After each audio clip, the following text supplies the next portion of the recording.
Hello everyone, स्वागत है आपका अपने चैनल एमपीएस मैथमेटिक्स में। तो फ्रेंड्स, आज हम एचसीएफ के बारे में डिस्कस करने वाले हैं कि एचसीएफ क्या होता है, एचसीएफ का फुल फॉर्म क्या होता है और एचसीएफ निकालने के कौन कौन से मेथड होते हैं। और इस वीडियो में हम हिंदी और इंग्लिश दोनों लैंग्वेज को साथ में लेकर चलेंगे ताकि हिंदी मीडियम वाले बच्चों को भी कोई डाउट ना हो और इंग्लिश मीडियम वाले बच्चों को भी कोई डाउट ना हो। तो उम्मीद है आपको ये वीडियो पसंद आएगी और आगे एचसीएफ से रिलेटेड कोई भी डाउट नहीं होगा। तो चलिए आज का सेशन स्टार्ट करते हैं। सबसे पहले हम लोग एचसीएफ का डेफिनेशन पढ़ते हैं, ठीक है, कि एचसीएफ होता क्या है। देखिए, एचसीएफ का जो हिंदी होता है वो क्या होता है, महत्तम समापवर्तक, ठीक है, हाईएस्ट कॉमन फैक्टर, और इसको शॉर्ट में हम लोग म स भी बोलते हैं। तो देखिए, जब एक बड़ी से बड़ी संख्या जो दो या दो से अधिक संख्याओं में से प्रत्येक को पूरी विभाजित करती है तो वह संख्या उन दोनों संख्याओं का म स कहलाती है। और इसका इंग्लिश में देखिए definition, the HCF of two और more numbers is the greatest number that divides those number perfectly. इसीलिए इसका और एक नाम क्या है, जीसीडी, ठीक है, जीसीडी मतलब ग्रेटेस्ट कॉमन डिविजर। अब इसको एग्जाम्पल से समझते हैं। तो देखिए, एग्जाम्पल में हम लोग लेते हैं कोई नंबर जो बोला गया दो या दो से अधिक, ठीक है, तो हम लोग 10 और 20 ले लेते हैं, ठीक है। तो 10 और 20 का एचसीएफ क्या होगा, तो वो बड़ा से बड़ा नंबर जो इन दोनों नंबर्स को क्या करे, परफेक्टली डिवाइड करे, ठीक है, पूरी तरह से विभाजित करे। तो देखिए, 10 एक ऐसा नंबर है जो इन दोनों नंबर को पूरी तरह से विभाजित करेगा, ठीक है। वैसे तो 2 भी कर सकता है, देखिए 2 भी कर सकता है, 10 को ये 5 बार में, ठीक है, और 20 को ये 10 बार में। उसके बाद 5 भी कर सकता है 10 को 2 बार में और इसको 4 बार में। लेकिन हमें सबसे बड़ी संख्या लेनी है, ठीक है। यहाँ पे देखिए, बड़ी से बड़ी संख्या, यहाँ पे क्या बोला गया, ग्रेटेस्ट नंबर, सबसे बड़ा नंबर लेना है। तो सबसे बड़ा नंबर कौन सा होगा, 10। तो इन दोनों का 10 और 20 का एचसीएफ क्या हो जाएगा, 10, ठीक है। और एक एग्जाम्पल हम लोग लेते हैं 15, 20 और 30। इन तीनों का एचसीएफ हमें फाइंड करना है। तो देखिए, यहाँ पे 15, 20 और 30 तीनों क्या है, 5 से डिविजिबल है, ठीक है। और ये 20 और 30 दोनों क्या है, 10 से डिविजिबल है। लेकिन ये 15 जो है वो 10 से डिविजिबल नहीं है। तीनों नंबर का ग्रेटेस्ट नंबर लेना है, ठीक है, जो तीनों नंबर को पूरी तरह से विभाजित करे। तो कौन सा नंबर होगा, 15, 20 और 30 का एचसीएफ क्या हो जाएगा, 5। अगर आप यहाँ पे देखिए 15 और 30, ठीक है, 15 और 30 को 15 पूरी तरह से काटेगा, ठीक है, ये एक बार में और ये 2 बार में, लेकिन ये 20 को विभाजित नहीं करेगा। तो इसके लिए हम लोग क्या लेंगे, 5 लेंगे, क्योंकि 5 वो सबसे बड़ा नंबर है जो ये तीनों संख्या को पूरी तरह से विभाजित करता है, ठीक है। तो ये तो हो गया हमारा एचसीएफ का डेफिनेशन, ठीक है। अब हम लोग मेथड के बारे में सीखेंगे, ठीक है, कि एचसीएफ निकालने के कौन कौन से मेथड होते हैं। देखिए, आपको एचसीएफ निकालने से पहले ना आपको फैक्टर के बारे में अच्छे से नॉलेज होना चाहिए, ठीक है। फैक्टर किसे कहा जाता है, अगर आपको फैक्टर के बारे में ही पता नहीं होगा तो आप लोग हाईएस्ट कॉमन फैक्टर कैसे निकाल सकते हैं। तो इसके लिए सबसे पहले आप लोग फैक्टर को अच्छे से पढ़ ले, ठीक है, फैक्टर किसे कहते हैं। अब हम लोग पढ़ेंगे मेथड ऑफ फाइंडिंग एचसीएफ, ठीक है, एचसीएफ निकालने की विधियां कौन कौन सी होती है। तो देखिए, एचसीएफ निकालने की जो विधि होती है वो 2 विधि होती है, ठीक है, एक अभाज्य गुणनखंड विधि और दूसरी भाग विधि, ठीक है। इंग्लिश में इसको कहते हैं प्राइम फैक्टराइजेशन मेथड और दूसरा क्या है, डिवीजन मेथड। तो चलिए एक एक करके सीखते हैं।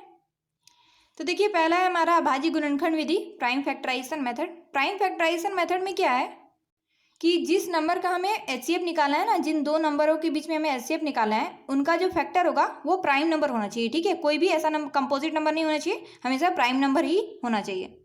फॉर एग्जांपल देखिए, अगर हम लोग 16 का अगर फैक्टर निकालेंगे तो ये क्या हो जाएगा, 2 × 8 हो जाएगा। देखिए, 2 तो यहाँ पे क्या है, प्राइम नंबर है, लेकिन क्या 8 प्राइम नंबर है, नहीं, ये क्या है, कंपोजिट नंबर है। तो यहाँ पे 8 नहीं होना चाहिए। 16 का अगर हम लोग प्राइम फैक्टराइजेशन मेथड में अगर फैक्टर्स लिखेंगे तो कैसे लिखेंगे, 2 × 2 × 2 × 2, मतलब हमेशा प्राइम नंबर ही होना चाहिए, ठीक है, कंपोजिट नंबर नहीं होना चाहिए। फॉर एग्जांपल जैसे 20, ठीक है, तो 20 का हम लोग फैक्टर में कैसे लिखेंगे, 2 × 10 लिखेंगे। यहाँ पे हमारा 2 तो जो है वो प्राइम नंबर है, ठीक है, हमारा 2 जो है वो प्राइम नंबर, लेकिन क्या ये 10 प्राइम नंबर है, तो 10 हमारा प्राइम नंबर नहीं है। तो इस फॉर्म में हमें नहीं लिखना है। तो कैसे लिखेंगे हम लोग, 20 को क्या लिखेंगे, 2 × 2 × 5, ठीक है, 5 2 = 10 एंड 10 2 कितना होता है, 20। तो हम लोग इस फॉर्म में लिखेंगे, क्योंकि यहाँ पे 2 भी हमारा प्राइम नंबर है और 5 भी क्या है, हमारा प्राइम नंबर है। तो प्राइम फैक्टराइजेशन मेथड में हमें यही ध्यान रखना है कि किसी भी नंबर का अगर हम फैक्टर निकालते हैं तो वो जो फैक्टर होंगे वो हमेशा प्राइम नंबर होंगे, ठीक है। तो एक एग्जाम्पल से समझते हैं हम लोग कि अभाज्य गुणनखंड विधि से हम लोग कैसे एचसीएफ निकालते हैं। तो ये एक एग्जाम्पल हमने ले लिया है, ठीक है। Find the HCF of 18 and 24, ठीक है। 18 और 24 का मौसम हमें निकालना है। तो सबसे पहले 18 और 24 का क्या करना है, हमें फैक्टर निकालना है। तो 18 का क्या लिखेंगे, 2 इंटू 9। तो देखिए 9 यहाँ पे प्राइम नंबर हमारा नहीं है, तो 2 इंटू 3 लिख सकते हैं। ये 9 को क्या लिखेंगे, 3 इंटू 3। अब देखिए यहाँ पे 2 और 3 ये तीनों क्या है, प्राइम नंबर है। तो ये हो गया हमारा प्राइम नंबर के फॉर्म में हो गया। अब हम लोग 24 का निकालेंगे। तो 24 का क्या होता है, 2 इंटू 12 होता है। तो 2 तो हमारा प्राइम नंबर है, लेकिन ये जो 12 है ये प्राइम नंबर नहीं है, तो इसको प्राइम नंबर में लिखेंगे हम लोग। तो 2 इंटू 6, ठीक है। देखिए 6 2 ज़ा 12 एंड 12 2 ज़ा कितना होता है, 24। तो अब यहाँ पे 6 जो हमारा है वो 6 भी हमारा प्राइम नंबर नहीं है, तो इसको लिखेंगे 2 इंटू 2 इंटू 2 इंटू 3, ठीक है। 3 2 ज़ा 6, 6 2 ज़ा 12 एंड 12 2 ज़ा 24। अब इन दोनों को एक साथ रख देंगे, ठीक है। 18 को क्या लिखेंगे, 2 इंटू 3 इंटू 3, ठीक है। उसके बाद 24 को क्या लिखेंगे, 2 इंटू 3 के नीचे हम लोग 3 लिखते हैं, ठीक है। उसके बाद 2 इंटू 2, यहाँ पे 3 को 2 है और 1 को 3 है, ठीक है। और ऊपर में 2 को 3 है और 1 2 है। तो देखिए इसमें हमें कॉमन फैक्टर निकालना है, ठीक है। कॉमन फैक्टर के बारे में आप लोग को पता ही होगा, अगर नहीं पता है तो मैं बता देती हूँ कि दो नंबर के बीच में, ठीक है, दो नंबर में जैसे 18 का फैक्टर यहाँ पे क्या है, 2 3 3 है, और 24 का क्या है, 2 3 2 2। तो जो नंबर इन दोनों के बीच में हो, ठीक है, दोनों में कॉमन हो, तो उसको हम लोग कॉमन फैक्टर बोलते हैं। जैसे यहाँ पे यहाँ भी 2 है और यहाँ भी 2 है, तो ये 2 क्या है, इन दोनों का कॉमन फैक्टर है। और यहाँ भी 3 है, यहाँ भी 3 है, ठीक है। 18 में भी 3 है और 24 में भी 3 है, तो ये 3 क्या है, 18 और 24 का कॉमन फैक्टर है। तो यहाँ पे लिख देंगे हम लोग कॉमन फैक्टर्स क्या क्या है।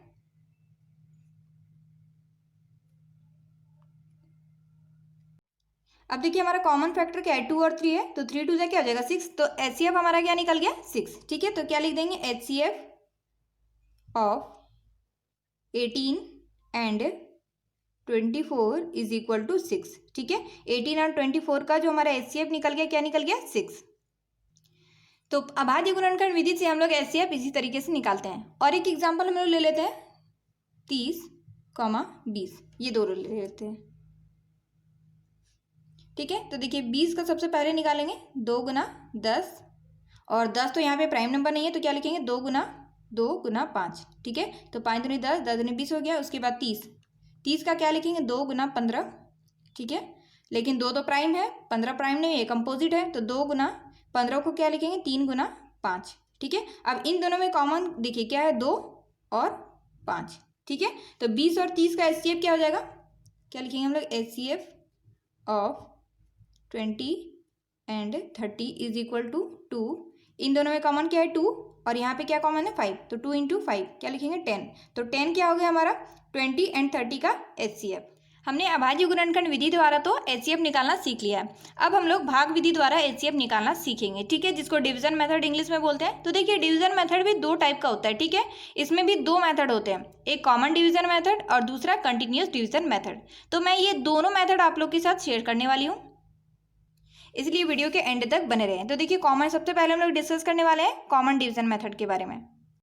तो इसके लिए हमें एक एग्जांपल लेना होगा, ठीक है। एग्जांपल के रूप में हम लोग ले लेते हैं 16 और 24, ठीक है। 16 और 24 का हमें HCF निकालना है। तो इसमें सबसे पहले हमें क्या करना है, 16 और 24 को एक साथ रख देना है, ठीक है। अब यहाँ हमें एक ऐसा नंबर लेना है, ठीक है, वो भी प्राइम नंबर होना चाहिए।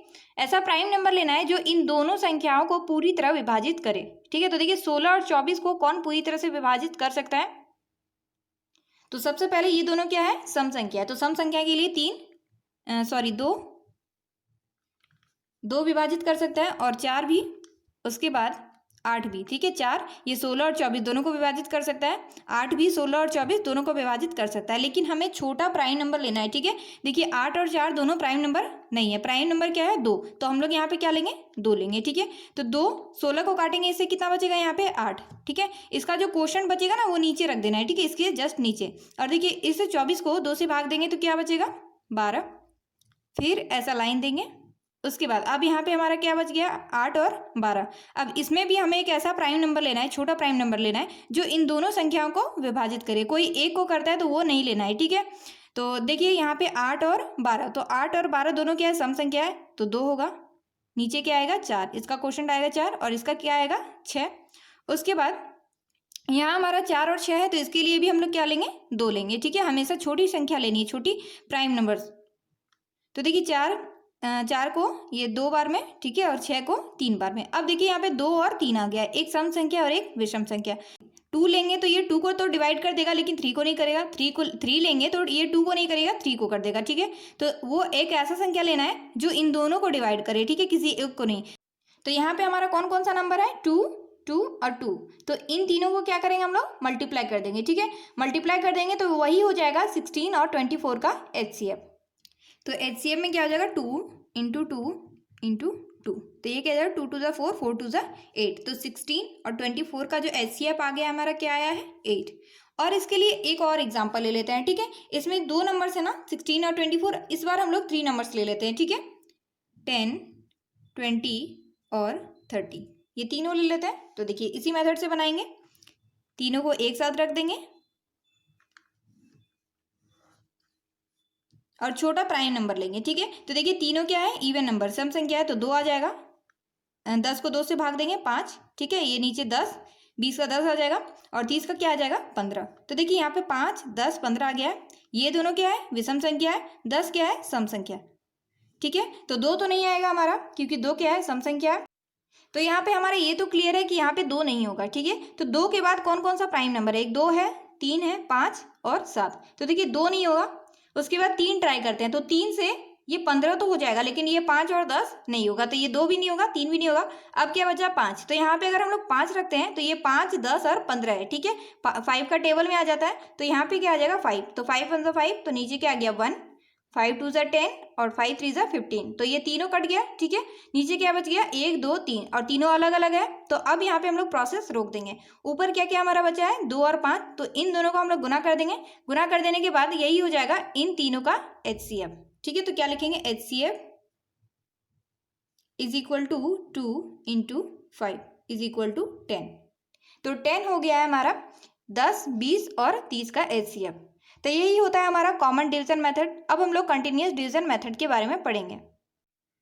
तो चलिए अब सीखते हैं कंटिन्यूस डिवीजन मेथड द्वारा HCF निकालना। तो देखिए हम लोग सेम एग्जांपल लेंगे। ठीक है, 16 और 24, इसमें HCF क्या आया, 8। इसमें भी HCF 8 ही आना चाहिए। ठीक है, क्योंकि मेथड अलग है, क्वेश्चन तो सेम है और आंसर भी सेम होना चाहिए। तो हम लोग कौन सा एग्जाम्पल लेंगे, 16 और 24। तो एग्जाम्पल में हम लोग 16 और 24 ही लेते हैं। देखते हैं कि हमारा HCF 8 आता है या नहीं। इस मेथड में हमें क्या करना है कि देखना है कि छोटा कौन सा है। तो देखिए 16 क्या है, 24 से छोटा है। ठीक है, 24 ग्रेटर देन है 16। तो हम लोग बड़े नंबर को क्या करेंगे, छोटे नंबर से भाग देंगे। ठीक है, तो 24 यहाँ पे आ जाएगा 16। अब देखिए 16 का टेबल कितना बार पढ़ेंगे कि 24 आए या उससे कम है। भाग देना तो सबको को आता होगा, तो 1 बार में आएगा। ठीक है, 16 माइनस करेंगे, 24 में 16 माइनस करते हैं तो हमारा क्या आता है, 8 आता है। ठीक है, तो यहाँ पे 8 आ गया। अभी यहाँ पे कुछ है भी नहीं कि इसको नीचे उतारेंगे, तो ये 8 क्या हो जाएगा, फिर से ये 8 हमारा डिविजर बन जाएगा और 16 क्या बन जाएगा, डिविडेंड। ठीक है, तो देखिए 8 का टेबल कितना बार पढ़ेंगे, 16 आएगा 2 बार में, ये आ गया 16। तो यहाँ पे क्या बच गया, 0। अगर रिमाइंडर जहाँ पे 0 आ जाता है, ठीक है, रिमाइंडर हमारा जहाँ पे 0 आ जाता है, तो जो डिविजर होता है, ठीक है, वही हमारा HCF हो जाता है। तो यहाँ पे डिविजर हमारा क्या है, 8। तो इसका HCF क्या हो जाएगा, 8। ठीक है, तो HCF of 16 and 24 is equal to 8। ठीक है, अगर अभी भी डाउट क्लियर नहीं हुआ होगा तो मैं और एक एग्जांपल ले लेती हूँ। ठीक है, यहाँ पे क्या है, 2 नंबर्स हैं। अब हम लोग 3 नंबर्स ले लेते हैं, 10, 20 और 30। तो यहाँ पे देखिए सबसे छोटा कौन है, 10। तो 10 ले लेंगे। उसके बाद क्या है, 20। तो यहाँ पे 20 आ जाएगा, अभी 30 नहीं लेना हमें। ठीक है, तो देखिए 10 2 हो जाएगा 20, तो ये हो जाएगा हमारा 0। तो यहाँ पे क्या आ गया, 10 आ गया हमारा। तो देखिए यहाँ पे हमारा रिमाइंडर क्या आ गया है, 0 आ गया है। और यहाँ पे डिविजर क्या है हमारा, 10 है, लेकिन अभी 30 हमारा बाकी है। ठीक है, तो देखिए 30 के लिए डिविजर क्या होगा, 10 होगा। तो 10 3 कितना हो जाएगा, 30, 0। अब कोई नंबर हमारा नहीं बचा है। ठीक है, 20 और 30 दोनों का निकल गया है। तो यहाँ पे लास्ट डिविजर हमारा क्या है, 10 है। तो लास्ट डिविजर क्या होता है, HCF होता है। ठीक है, इसलिए HCF क्या हो जाएगा इन तीनों नंबर का, 10। चलिए और एक एग्जाम्पल से समझ लेते हैं। ठीक है, ये सब तो छोटा नंबर था, 10 20 30 16 24। अब हम लोग थोड़ा सा बड़ा नंबर ले लेते हैं। ठीक है, तो देखिए 105 तथा 360 का जो HCF होगा वो क्या होगा। ठीक है, और कॉन्टिन्यूस डिवीजन मेथड से हमें निकालना है। तो देखिए 105 लेस देन क्या है, 360। तो ये क्या हो जाएगा, डिविजर हो जाएगा, ये डिविडेंड हो जाएगा। ठीक है, तो 360 और 105 यहाँ पे रहेगा। तो देखिए 105 को कितने बार गुना करेंगे कि 360 आए या उससे कम आए। ठीक है, तो हम लोग ले लेते हैं 3 बार में। ठीक है, ये हो जाएगा 15, यहाँ पे 1 और यहाँ पे 3। तो अब 360 में 315 हम लोग घटा देंगे तो ये हो जाएगा 5। ठीक है, ये हो जाएगा 4, तो 45 आ गया हमारा रिमाइंडर। ठीक है, अब ये 45 क्या हो जाएगा, फिर से हमारा डिविजर बन जाएगा। क्यों? क्योंकि हमने पहले ही आप लोग को समझाया हुआ है। देखिए, तो देखिए 105 अब क्या हो जाएगा, हमारा डिविडेंड हो जाएगा। ठीक है, अब 105 को क्या करना है, 45 हमें भाग देना है। तो देखिए 45 का टेबल कितना बार पढ़ेंगे कि 105 आए या उससे कम आए। तो 2 बार में आएगा। ठीक है, 2 बार में। देखिए 3 बार, अगर हम लोग 3 बार लेते हैं तो ये 105 से ज़्यादा आ जाता है, तो हम लोग 2 बार लेंगे। ठीक है, ये हो जाएगा हमारा 90। अब 105 में हमें 90 घटा देना है, तो ये क्या हो जाएगा हमारा 15। ठीक है, तो रिमाइंडर क्या आ गया हमारा 15 आ गया। अब ये फिर से डिविजर बन जाएगा और डिविडेंड क्या हो जाएगा, ऊपर वाला। ठीक है, जो पिछला वाला डिविजर हमारा 45। तो देखिए 15 का पहाड़ा कितना बार पढ़ेंगे, 45 आएगा 3 बार में। तो यहाँ पे हमारा रिमाइंडर क्या आ गया, 0। अब कोई नंबर भी नहीं बचा है। ठीक है, 3 डिजिट का रहता था तो दूसरे से करते थे। ठीक है, तो लास्ट डिविजर हमारा क्या है, 15। तो लास्ट डिविजर जो 15 है, यही हमारा एचसीएफ है। ठीक है, तो इसका एचसीएफ क्या हो जाएगा, 15। आप लोग इसको प्राइम फैक्टराइजेशन मेथड से बना के देख सकते हैं, 15 ही आएगा इसका आंसर। तो चलिए आज का वीडियो यहीं तक। आगे की वीडियो में हम लोग एलसीएम निकालने सीखेंगे। आई होप आप लोग को वीडियो अच्छी लगी होगी। अगर वीडियो अच्छी लगी है तो प्लीज़ वीडियो को लाइक कर दें, अपने फ्रेंड सर्कल में शेयर कर दें, और अगर चैनल में नहीं है तो प्लीज़ चैनल को सब्सक्राइब कर दें।